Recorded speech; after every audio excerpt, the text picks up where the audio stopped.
I got to come up with something. I'm feeling desperate. This week is killing me. Greetings, sports fans. We're here at Studio One, coming at you with Week 17 results. And if you're like me, you weren't too happy about Week 17.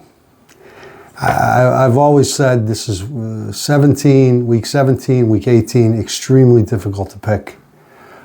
We had 7 upsets this week, 7 of them. This is why you can't just hide behind the favorites, because it's not going to do you much good. Anything can happen in these weeks. In fact, me and the Surfer Girl didn't make any bets this weekend, except we made a $5 bet last night on the Rams, and that was a big mistake. We were quite certain that they would blow through them and easily cover the 7.5 point spread. But no. And that just goes in with the voodoo of Week 17 and this upcoming week, because, they're not going to be playing everybody, and they're trying to save guys who are injured and all that. So it's almost impossible to pick. In fact, this week shows Week 16, almost everybody had double digits. This week, only 3 of us had double digits. And it was just barely making it, because the winners got 10. There were 3 winners this week, and they got 10 victories, and that was it. Some games left on the table.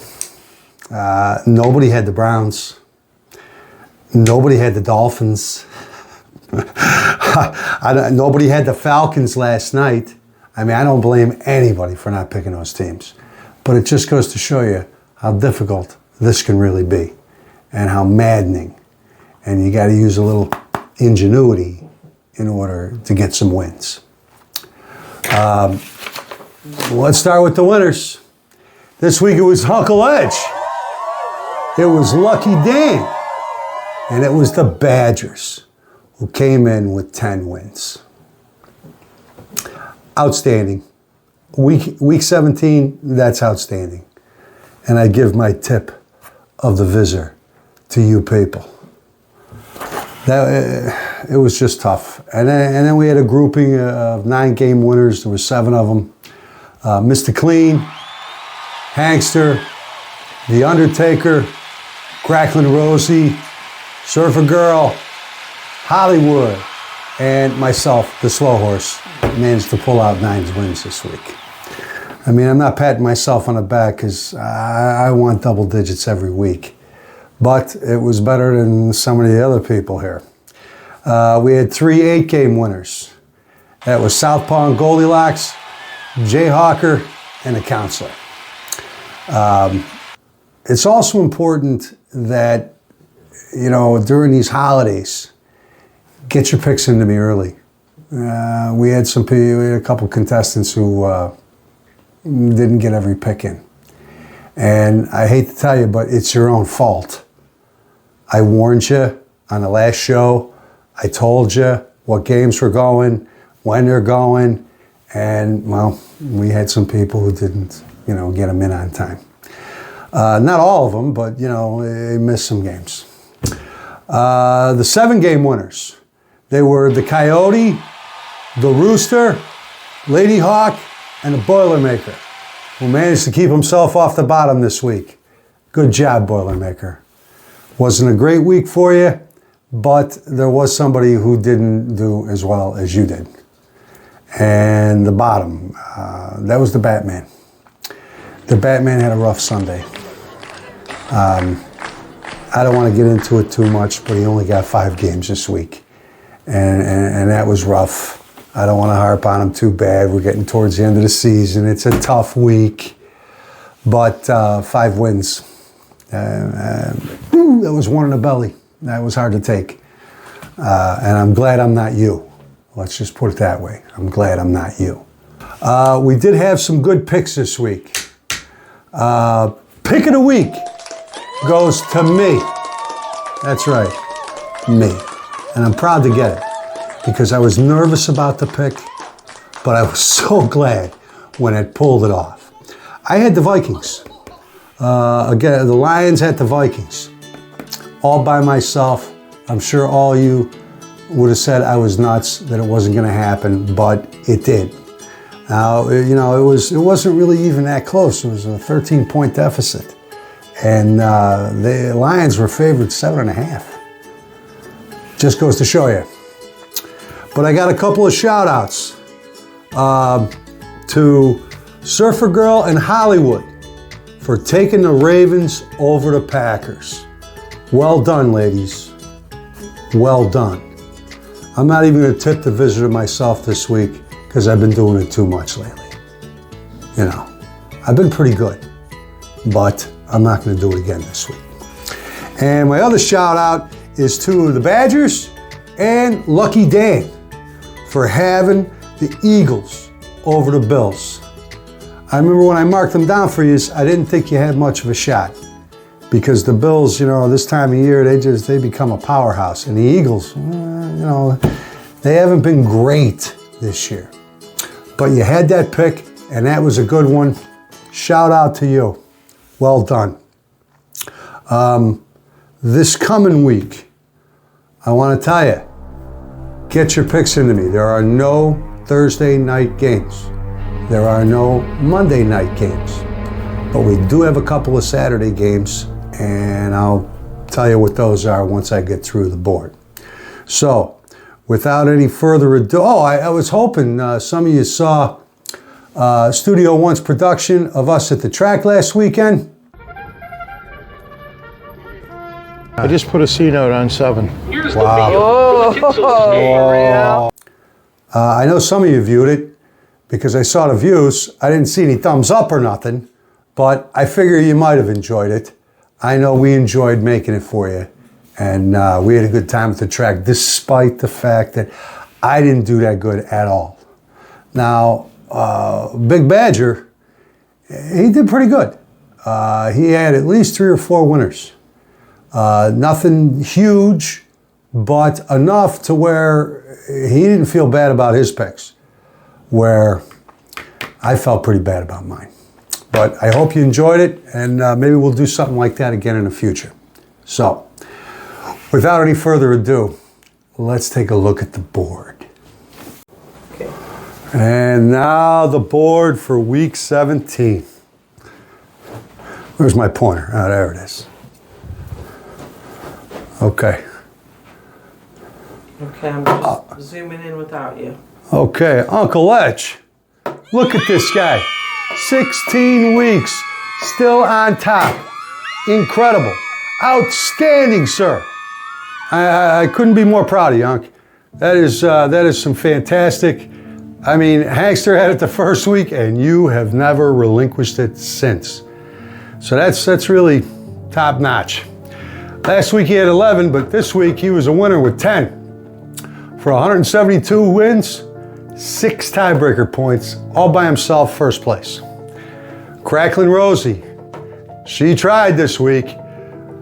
She only got 9 wins though. For 170 wins, 2 tiebreaker points. So, you know, she's 2 off of them, plus a whole bunch of tiebreaker points. What are you gonna do? The Badgers, good last week. They did good last week. This week, they also won. 10 wins. Up 169 wins, 6 tiebreaker points. Watch out, Unc. They're going to be coming for you this week. Jayhawker did really good last week. This week, not so much. But he still got 168 wins, 4 tiebreaker points. The Hankster, been up at the top all season long. Still battling. He only got 9 this week, but he's got 168 wins, 3 tiebreaker points. Then we got Southpaw and Goldilocks, who I think was on top of Hankster last week, but I'm not certain of that. They got 11 last week, only 8 this week. That's a tough one. 167 wins, 3 tiebreaker points. And then there I am, not doing horrible this year, but not near as good. I should beat all you people, you know that. With my superior intellect and powers of handicapping, I should crush all of you. But I'm not doing it this year. I'm a little ashamed of myself. especially since I had 13 last week and only 9 this week. Yeesh, that's pretty bad. 167 wins, 2 tiebreaker points. Yeah, I'm above the green line, but let's face it, I'm 5 off the lead. And that's a tough place to be.